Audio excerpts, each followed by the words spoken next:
Tachidele, que tous vos vœux se réalisent. Bonjour les amis, j'espère que vous allez bien. Je suis Lama Dechen Tringle, Pascal Trefengui Colbert pour mon état civil. Aujourd'hui, nous allons parler des anges déchus. La Bible nous explique que sur le mont Hermon, au Liban, eh bien, il y a eu une bataille terrible entre Dieu et des messagers. Et ces messagers sont rentrés en conflit avec Dieu. Et notamment, ils ont trouvé les femmes humaines à leur goût. Ils ont commencé à avoir des enfants avec elles. Et ils ont généré, eh bien, une lignée de monstres, de gens sans affect, qui ont de sérieux problèmes au niveau comportemental, au niveau psychologique. C'est ce qu'on appelle les Néphilim. Le mont Hermon, c'est le mont Jabal al-Sheikh, la montagne de Satan, la montagne du vieux, la montagne du maître de ce monde. Et ce mont Hermon, il joue un rôle très important dans la Bible puisque c'est le siège du culte célébré par les Amorites. Les Amorites, ce sont les ancêtres des Cananéens. Or, les Cananéens se font remarquer dans la Bible par leur culte absolument horrible. D'abord, ce sont des toxicomanes, ils vivent de la drogue pour vivre dans la confusion mentale. Ensuite, ils pratiquent l'infanticide, la pédophilie et l'inceste, ils ont des sérieux problèmes sexuels. Et troisièmement, ils sont dans l'oubli de Dieu, ils sont en révolte contre Dieu et tout ce qui a un caractère traditionnel. Ça a beaucoup pollué la vie des Hébreux en Terre Sainte, puisqu'une lutte s'est engagée avec les Cananéens, donc les Amorites. Ça a continué du temps du christianisme, puisque nous avons eu, les chrétiens ont eu aussi des problèmes avec ce qu'on appelle l'édomisme, c'est-à-dire ce sont aussi des descendants des Cananéens, avec un lien avec Ésaü, le frère de Jacob Israël, qui a une mentalité un petit peu spéciale, une mentalité extrêmement violente, et qui a d'ailleurs perdu son droit d'aînesse à cause de sa violence et de son manque de sagesse. Dans l'islam, nous avons eu aussi un problème avec le mont Hermon, les Amorites et les cultes cananéens, dans la personne des Achachim, les fumeurs de hashish. C'était une secte qui s'était constituée là et qui assassinait les gens pour pouvoir les déposséder.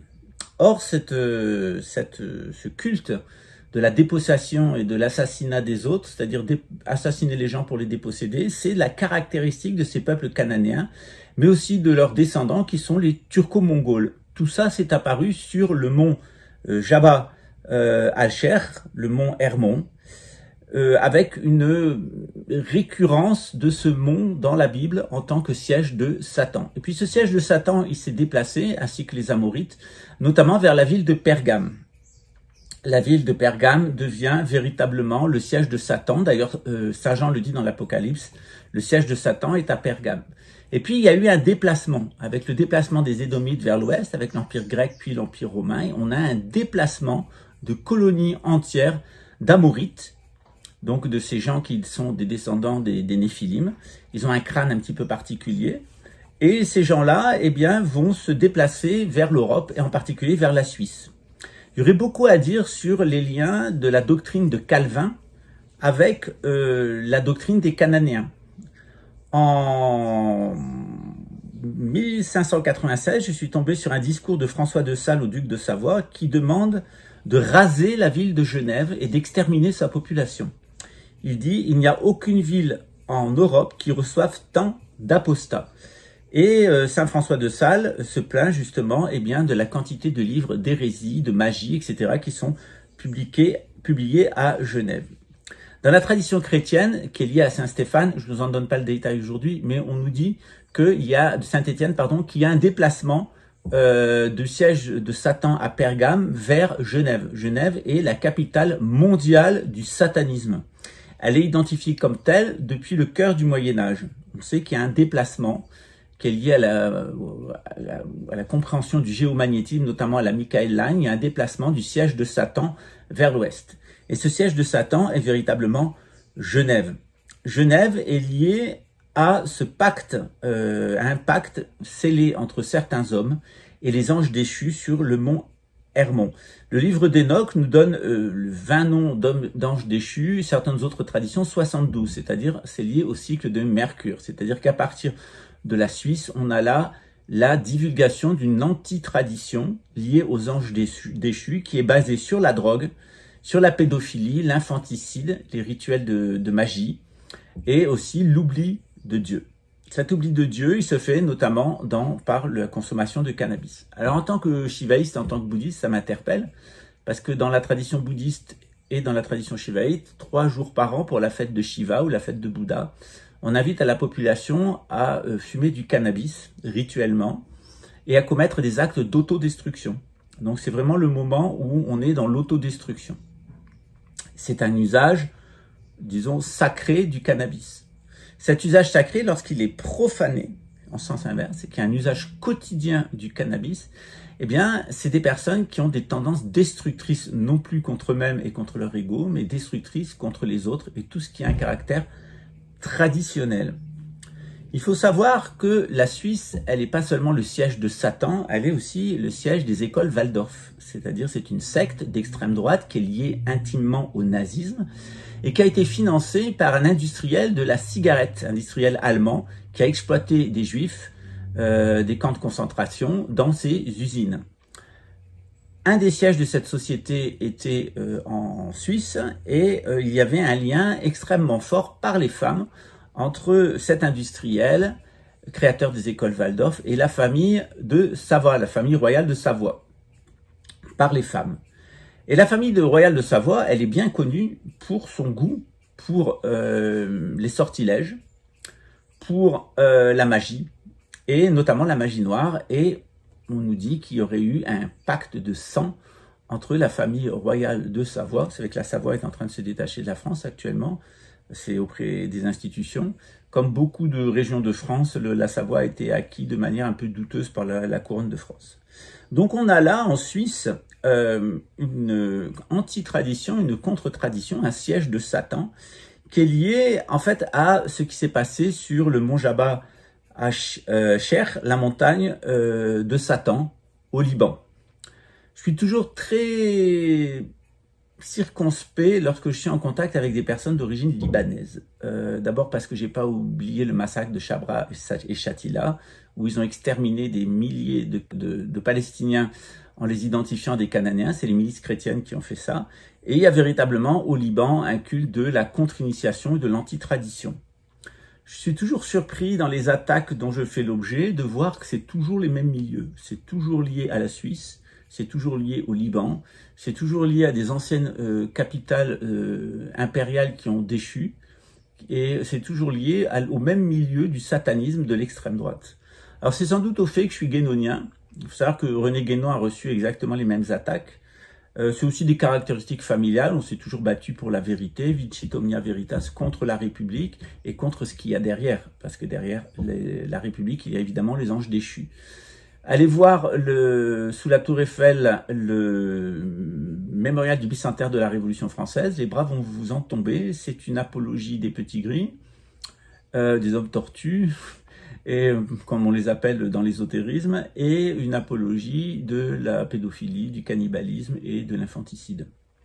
C'est quand même assez curieux que finalement, il suffit qu'on ouvre les yeux et qu'on voit exactement à qui on a affaire. On a affaire à une secte de pédophiles, à une secte d'infanticide, à une secte de drogués. Rudolf Steiner était cocaïnomane, comme Freud. Comme généralement toutes les personnes qui sont liées à cette sphère de l'antéchrist, il y a un usage des drogues. Pourquoi? Bien, tout simplement parce que la drogue entretient la pharmakeia, la confusion mentale. Les pratiques sexuelles erronées qu'ils ont, les représentations erronées qu'ils ont de la nature d'eux-mêmes et des enfants, constituent à proprement parler la pornéia. C'est des gens où il y a une très large pornographie chez eux, avec un éros qui est malade. Chez Rudolf Steiner, il y a un certain nombre de lubies dans ces représentations mentales, qui sont par exemple les homosexuels, les noirs, ce qu'il appelle les races inférieures, notamment une race qu'il trouve particulièrement inférieure, dit-il, c'est la race des juifs, la race sémite. Alors c'est très intéressant de voir, quand on connaît bien l'histoire, les liens très profonds entre le nazisme et le sionisme. Le rôle qu'a joué la Suisse, par exemple, dans l'oubli de Dieu en Europe, puisqu'elle a provoqué avec Calvin un schisme, les imprimeries suisses ont absolument déversé sur l'Europe toute la propagande antitraditionnelle à partir de la Renaissance. La Suisse n'était pas un pays neutre, la Suisse était un pays qui était au service de Satan. Et elle continue à l'être. La Banque des règlements internationaux, elle est en Suisse. Le plus gros de l'argent des banksters est en Suisse. La Suisse a servi a créé la montagne de dettes publiques qui pèsent sur les gouvernements et qui font qu'ils n'ont plus aucune autonomie. La Suisse aussi a joué un rôle extrêmement important dans la fraude fiscale, dans l'évasion fiscale, dans le blanchiment de l'argent du trafic de drogue, du trafic d'êtres humains. Et la Suisse reste un très haut lieu de la contre-initiation. Lorsqu'une personne, je suis toujours attentif aux influenceurs quand ils célèbres, en particulier quand ils sont d'origine musulmane, lorsqu'on les voit partir en Suisse et lorsqu'on les voit faire l'apologie de la démocratie suisse. Il faut savoir que un des exploits quand même des Suisses, c'est on leur a proposé d'interdire les produits chimiques sur l'intégralité des cantons afin de garantir un bon futur pour les enfants, qu'il n'y ait plus de pollution chimique. Et ils ont refusé. Ils ont refusé parce que le siège de Monsanto Bayer est en Suisse et que ça leur apporte beaucoup d'argent. La neutralité suisse, c'est pas une neutralité. La neutralité suisse, c'est d'être du côté du mal, c'est-à-dire de ne pas se mettre du côté du bien pour lutter contre le mal. De facto, la Suisse est toujours du côté du mal, mais elle dit qu'elle est neutre. Il y a un problème avec la Suisse, il est annoncé par Nostradamus, on dit que lorsque les forces islamiques vont remonter vers la Suisse pour détruire la Suisse qui est le siège de Satan, eh bien ils vont être défaits autour de Bourg-en-Bresse. Il va y avoir une bataille terrible dans les marais de la Dombe et les forces musulmanes ne vont pas arriver à aller jusqu'en Suisse et les exterminer. En tout cas, pas les Suisses, parce qu'il y a des gens qui sont croyants, il y a des gens qui sont très bien en Suisse, mais les Amorites de Suisse, c'est les gens qui dirigent la Suisse, ce sont des Amorites. Ce sont des gens qui ont un lien avec Jabal al-Sheikh, c'est-à-dire avec le mont Hermon, comme on l'appelle en français, cet endroit où sont tombés les 72 anges déchus. Il y a véritablement une tradition de la contre-initiation en Suisse, et généralement les attaques qui sont menées contre la tradition sont menées depuis la Suisse. C'est pas pour rien que certaines sectes catholiques se sont réfugiées là. C'était le siège du Mandarum, c'était le siège du Temple solaire. Il y a un lien très fort de l'anthroposophie de Rudolf Steiner, la théosophie aussi, les spirites aussi, les cardésistes ont leur siège en Suisse. Donc, faut pas s'étonner de voir qu'il y a toujours des Suisses qui jouent un rôle dans la contre-initiation. Il est certainement dû au fait que lors des migrations vers l'ouest, les Édomites, les Phéniciens, ont migré vers l'ouest, les descendants d'Ésaü et Édom, et ils ont été accompagnés dans leur exode par des Cananéens. Et ces Cananéens sont les descendants des Amorites, les constructeurs de la tour de Babel. Cette tour de Babel était d'une arrogance folle puisqu'elle était dirigée contre Dieu et ils sont arrivés à mettre toute l'humanité dans la confusion puisque nous avons perdu notre tradition primordiale et nous ne sommes plus arrivés à communiquer les uns avec les autres. En règle générale, ce que je vous invite à faire à travers mes chaînes, c'est justement de retrouver cette tradition primordiale et de voir qu'il y a une unité transcendante des traditions. C'est-à-dire que nos traditions spirituelles, que ce soit le taoïsme avec Dao, que ce soit Dieu, Deus, ou que ce soit les différentes formes de divinité suprême qu'on retrouve dans toutes les traditions, remontent tous à une seule et même origine qui est Thulé, c'est-à-dire la tradition hyperboréenne. Une tradition qui était au nord, un peu particulière, sur laquelle d'ailleurs Oleg Lenormand a fait des vidéos qui sont assez sympas, assez bien faites, sur les pyramides de Finlande. C'est aussi l'endroit où il y a le Père Noël, faut pas l'oublier. Et tout ça est lié au claustrum, etc. Et c'est le point départ des 7 tours du diable. Donc on est véritablement là sur un axe, sur un des grands mystères de l'humanité, sur le grand mystère de nos origines. L'Apocalypse de Saint Jean, on a fini aujourd'hui le cours de gnose chrétienne, on va pouvoir reprendre le cours de gnose maçonnique, qui est très intéressant parce qu'il commence par Nimrod, justement, par les constructions des Égyptiens, mais on est bien obligé de parler de la tour de Babel et de l'ancêtre primordial des francs-maçons, qui est Nimrod. Nimrod, c'était un Cananéen, c'était aussi un Amorite, en réalité, et il est lié au mont Hermon. Et sa volonté de créer une tour avec laquelle il concurrencerait le ciel, qui a été châtiée et punie, qui a eu des conséquences très importantes pour l'humanité, elle est aussi liée à la Suisse. Méfiez-vous des architectes suisses ou des cabinets d'architecture qui ont leur siège en Suisse. C'est toujours assez intéressant de savoir qui. En réalité, on s'aperçoit à travers l'Apocalypse de Saint Jean que Dieu nous a fait une promesse. Dieu nous a fait une promesse de nous sauver. Et Jésus est venu, il a vaincu la mort pour nous sauver, il est ressuscité et il va revenir.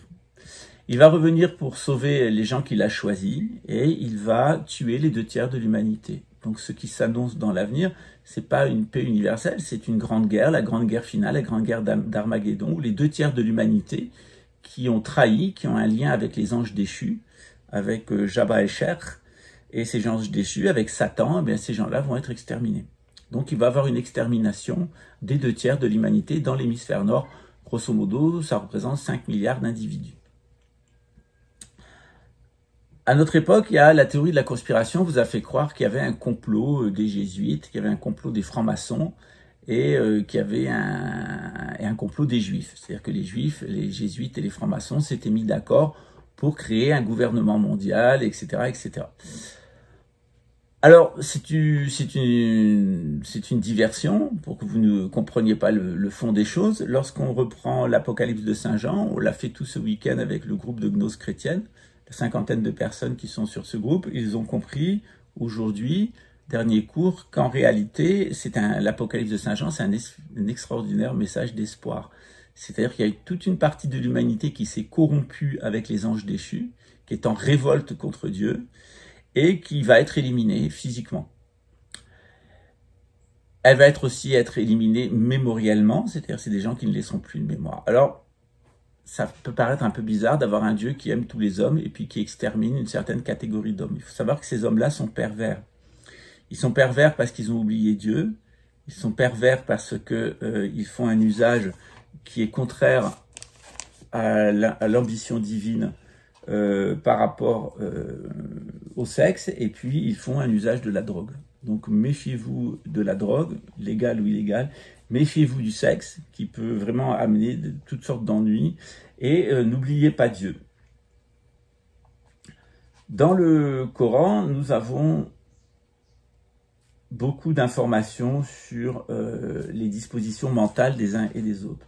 Par exemple, à la sourate 2, le prophète Mohammed dit « Ô enfants d'Israël, souvenez-vous des bienfaits dont je vous ai comblés. Soyez fidèles à mon alliance et je serai fidèle à la vôtre. Réservez-moi, révérez-moi et croyez au livre que j'ai envoyé pour corroborer vos écritures. Ne soyez pas les premiers à lui refuser votre croyance. N'allez point acheter avec mes signes un objet de nulle valeur. Craignez-moi. Ne revêtez pas la vérité de la robe du mensonge. Ne cachez point la vérité quand vous la connaissez. » Évidemment, il y a dans nos traditions, dans la Bible et dans le Coran, qui communiquent l'un avec l'autre toutes sortes d'informations. Quant au mont Herbon, au mont Jabal al-Sheikh, le Coran nous dit « Satan a fait glisser leurs pieds et les a fait bannir du lieu où ils se trouvaient. Nous leur dîmes alors « Descendez de ce lieu, ennemis les uns des autres. La terre vous servira de demeure et de possession temporaire. » En réalité, il s'agit des anges déchus qui ont été autorisés par Dieu, par Allah, par Jéhovah, à venir dans ce monde et de revêtir des formes humaines. Après le déluge, les formes humaines leur ont été interdites. Mais ils ont continué à s'exprimer à travers des personnes qu'ils possédaient.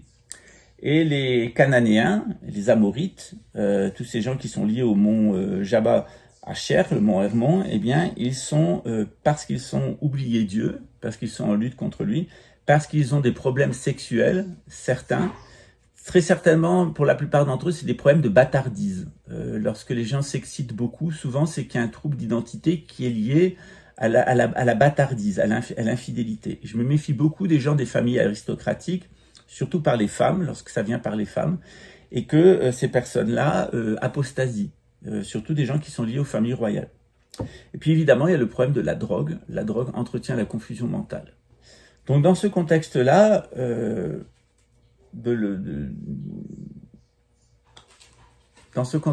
il faut se souvenir que l'islam reproche aux juifs et souvent aux chrétiens d'avoir altéré le sens des Écritures pour en ôter ou éluder les passages dans lesquels la venue de Mohammed a été prédite. Et c'est véritablement, lorsqu'on lit l'évangile de Jean, on le voit dès le début, le prophète Mohammed est annoncé. Les Juifs savaient parfaitement que le prophète Mohammed allait venir, qu'il y aurait une reformulation de la loi dans la lignée d'Ismaël.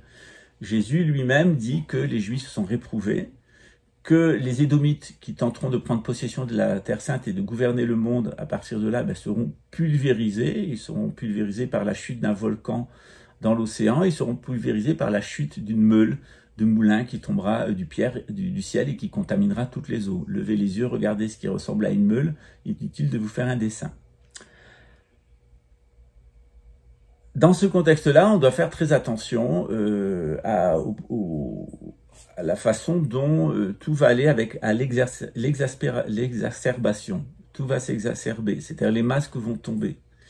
Il est très important de faire tomber les masques, il est aussi très important de montrer le lien congénital entre le nazisme, le sionisme et le rôle qu'a joué la Suisse. La Suisse a joué un rôle énorme dans l'avènement du nazisme, puisque les financements ont passé par la Suisse, et la Suisse a provoqué 2 ans de guerre supplémentaire. C'est vrai pour la guerre de 14 et c'est vrai pour la guerre de 40. La guerre aurait dû être terminée en 42-43, elle a duré 2 ans de plus à cause des banquiers suisses et du peuple suisse.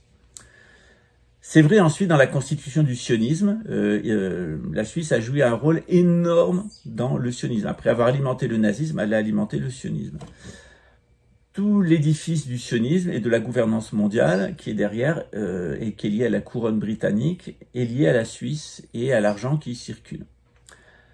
Pourquoi est-ce que cette haute montagne, c'est très beau la Suisse, moi j'adore aller en Suisse, c'est très beau. Quand les Suisses sont chrétiens, c'est des gens formidables, j'ai de très bons amis, Aldo et Shakti qui sont en Suisse, c'est des Shivaïtes, c'est des gens qui ont été extraordinaires dans ma vie. Mon ex-femme était suisse, j'étais très heureux avec elle, d'origine suisse-allemande. Et je suis toujours éberlué par cette différence que je trouve en Suisse. J'ai pas mal d'étudiants en Suisse. Entre la très haute spiritualité, on a des centres bouddhistes tibétains formidables en Suisse. Et je remercie les Suisses de l'accueil qu'ils ont donné. Il y a beaucoup de Tibétains qui ont obtenu l'asile politique en Suisse et qui sont protégés. On a de très beaux monastères en Suisse. Entre ces personnes-là et les personnes qui sont impliquées dans le satanisme. Et les personnes impliquées dans le satanisme, systématiquement, quand on gratte, surtout des personnes qui tiennent des propos anti-traditionnels, quand on gratte, on trouve du nazisme et on trouve du sionisme, qui sont vraiment les 2 frères jumeaux. Steiner était certainement un individu extrêmement toxique. Il sortait de la théosophie, qui est une falsification du bouddhisme et de l'hindouisme, selon les vues du spiritisme et du socialisme. Quant au spiritisme, il est une falsification du christianisme qui a été créé en France au cours du 19e siècle. Alors, en tant que breton, je me sens un petit peu responsable, puisque c'est un breton, Allan Kardec, qui a créé le spiritisme et qui a véritablement créé toute une mouvance sectaire. Elle est très présente ici au Brésil. Les kardécistes se sont unis avec les pratiques de magie noire des Africains, ça donne dans le candomblé. C'est des gens avec qui j'ai toujours été en lutte, puisqu'ils pratiquent tous les cultes cananéens. Encore dernièrement, il y a des centres de candomblé qui ont été fermés parce qu'il y avait des pratiques inconvenantes avec les enfants. Une des premières pratiques des centres de candomblé que j'ai observées, c'est l'incorporation des enfants avortés, ce qu'on appelle les érés, ou les enfants morts en couche. C'est une possession par les esprits vitaux de ces enfants. Donc on est véritablement face à des pratiques de magie noire, ou de magie des noirs, qui sont liées à Canaan et qui sont liées à de très anciens cultes qui remontent tous au mont Hermon. Il semble qu'il se soit passé là, dans la très haute antiquité, quelque chose de grave, et que ces Amorites ont migré dans le monde entier, et qu'actuellement, ces gens-là exercent le pouvoir dans de nombreux pays. C'est vrai, par exemple, aux États-Unis, avec les Skull and Bones, vous savez que les Amorites ont un crâne et des fémurs qui sont un petit peu particuliers. Ça permet de les identifier. Les progrès de la génétique, on comprend un petit peu mieux comment fonctionne aussi la physionomie des personnes et la psychophysionomie, c'est-à-dire les traits psychiques qui sont liés aux structures osseuses, aux structures corporelles. Et avec l'amplification électrique, il y a toute une catégorie de personnes qui sont d'origine amorite qui demandent à changer de sexe. Vous savez qu'en Iran et en Thaïlande, on est tout à fait favorable au changement de sexe. J'en ai connu quelques-uns ici au centre de détention provisoire. J'étais pas en prison, j'étais en détention provisoire, avec des calomnies qui ont été montées par un groupe de steinériens qui ont utilisé un noir et sa mère qui pratiquent du candomblé et du kardécisme. Donc c'était véritablement une attaque de magie noire pour me déposséder, m'humilier, etc., qui a été instrumentalisé par un groupe de personnes qui sont liées à l'anthroposophie de Rudolf Steiner et qui se sont servis d'un guignol suisse pour pouvoir me mener une guerre médiatique. Alors c'est pas très grave. De mon côté, j'ai aussi mené mon enquête. Je peux absolument tout dire sur ce personnage, ses problèmes de bâtardise, ses problèmes de drogue, ses problèmes de sexe, ses problèmes de troubles psychiatriques et ses liens avec l'Allemagne nazie. Les manufactures de cigarettes, l'exploitation et l'extermination des Juifs, c'est véritablement extrêmement honteux. c'est toujours les gens qui ont le plus intérêt à se taire qui parlent le plus. René Guénon, dans Le règne de la quantité et les signes des temps, nous a expliqué ce qu'était fondamentalement l'anthroposophie de Rudolf Steiner. Alors on peut éructer de tous les côtés, comme on en a envie, et illusionner les gens, il reste un fait. L'anthroposophie de Rudolf Steiner est liée à la théosophie est un enfant orientalisé du spiritisme, et tout ça est lié aux anges déchus et au satanisme. C'est-à-dire malgré le côté assez rigolo des esprits, de la nature, des enfants qu'on doit laisser libres, etc., de la sexualité libre, etc., derrière le côté karma, Bouddha, etc., que nous dit des maîtres ascensionnés, et le côté assez affectif, d'ailleurs, où on pourrait rentrer en contact avec des défunts qui nous manquent et communiquer avec eux. En réalité, on a là du satanisme à l'état pur, et on ne communique certainement pas avec des défunts, on communique avec des djinns, des démons. Ce n'est pas du bouddhisme et ce n'est pas de l'hindouisme, c'est un espèce de Bouddha cosmique, il est bouddhique, il est christique, il est gagatique. Et on a au final un espèce de mont Hermon, qui est la Suisse, qui va jouer un rôle très important dans l'Apocalypse de Saint Jean, puisque c'est le siège de Satan. Et que véritablement, il va y avoir un jugement spécifique de la Suisse et des Suisses, qui est dû au rôle qu'ils ont joué, au rôle contre-initiatique qu'ils ont joué au cours de l'histoire, et notamment la destruction des institutions européennes. Il faut rappeler qu'à la Révolution française, les révolutionnaires de 1789, la première chose qu'ils ont fait, c'est exterminer les gardes suisses des Tuileries. Et certainement, il y a certainement là quelque chose à comprendre. C'est un message clair qui était envoyé aux Suisses, c'est-à-dire que le fait qu'ils puissent être recrutés pour leur neutralité, pour défendre les traditions, notamment le Vatican et les monarchies, eh bien, était passé, que les Suisses étaient définitivement passés du côté de la contre-initiation, du côté du satanisme, du côté de l'humanisme, et du côté de Satan, du Shaitan, et où ils seront les Aliwa al-Shaitan, c'est-à-dire les saints de Satan. Il y a trop d'institutions internationales comme la SDN, l'ONU, la Banque des règlements internationaux, la Banque centrale des monnaies numériques, etc., qui ont leur siège en Suisse pour que les Suisses soient innocents. Ils sont en réalité certainement les plus coupables des Occidentaux, et on le doit à cette filiation avec Jabal el-Shach, c'est-à-dire le mont Hermon et la chute des anges qui se sont révoltés contre Allah, contre Jéhovah. Voilà. On reviendra sur ces questions. C'est assez sympa d'ailleurs de voir la généalogie, les groupes génétiques, etc. Comment les gens... En réalité, on est entouré du passé. Quand on observe les relations des personnes, eh bien, quand on remonte leur généalogie, quand on cherche leur psychogénéalogie, quand on leur fait leur constellation familiale, quand on va dans le mémorial, on est toujours surpris où on aboutit. C'est assez incroyable. Le fait est, c'est qu'il y a beaucoup de personnes qui, à mon contact, découvrent qui elles sont. Alors, pour certaines personnes, les 2/3 des personnes, 1/3 des personnes, ça se passe très bien. Elles atteignent l'éveil et puis elles continuent leur chemin de réalisation. Il y a 1/3 des gens qui rendent fous, qui deviennent fous. Et il y a 1/3 des gens qui deviennent complètement suicidaires et sataniques. Et ça, c'est vrai dans toutes les lignées du bouddhisme tibétain, du bouddhisme tantrique ou de l'hindouisme tantrique. Le tantra, ça n'a rien à voir avec le sexe, c'est lié avec des mécanismes énergétiques qui sont liés avec la kundalini. Et on s'aperçoit qu'en réalité, il y a des pulsions comme ça sataniques, c'est-à-dire que les gens découvrent leur origine amorite, découvrent leurs caractéristiques. Et c'est très difficile de les accepter. C'est très difficile d'accepter de reconnaître ses fautes. C'est important de savoir qui on est. Et quelquefois, dans les pratiques spirituelles, quand on rentre dans une voie initiatique, on découvre qui on est par son ancestralité. Et c'est pas très satisfaisant, c'est pas très encourageant. On a un retour par rapport à sa propre existence qui est très moche. Il faut l'accepter. Ça fait partie du principe de rédemption. Le Bouddha et Jésus, ils sont venus pour tous les hommes, et y compris et les Amorites, et surtout les Amorites, parce que les autres n'ont pas besoin de rédemption, puisqu'ils se comportent virtueusement, avec beaucoup de vertu, vertueusement. Donc, il y a toujours une certaine difficulté à vouloir accéder à la connaissance. Le rabbin qui m'a initié à la Kabbale me disait, comme mon maître de l'hindouisme, 1/3 de personnes qui arrivent, 1/3 de suicidaires et 1/3 qui vont à l'hôpital psychiatrique. Et il est peut-être temps qu'un certain nombre de personnes aillent à l'hôpital psychiatrique, sortent de leurs problèmes d'intoxication médicamenteuse et de drogue.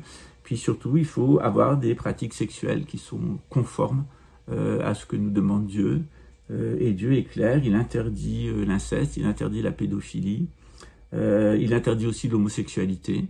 Et il faut en tenir compte. dans notre cheminement. On m'a demandé de faire une vidéo, j'ai 150 questions, auxquelles il y a une vidéo qui correspond à l'homosexualité. Je vais revenir sur cette question, parce que visiblement, elle travaille beaucoup de personnes. Les steinériens sont particulièrement homophobes.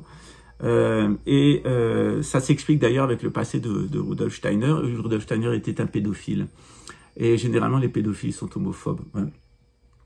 Je vous souhaite une bonne journée. On se retrouve tout au long de la semaine pour de nouvelles vidéos, pour découvrir de nouveaux sujets.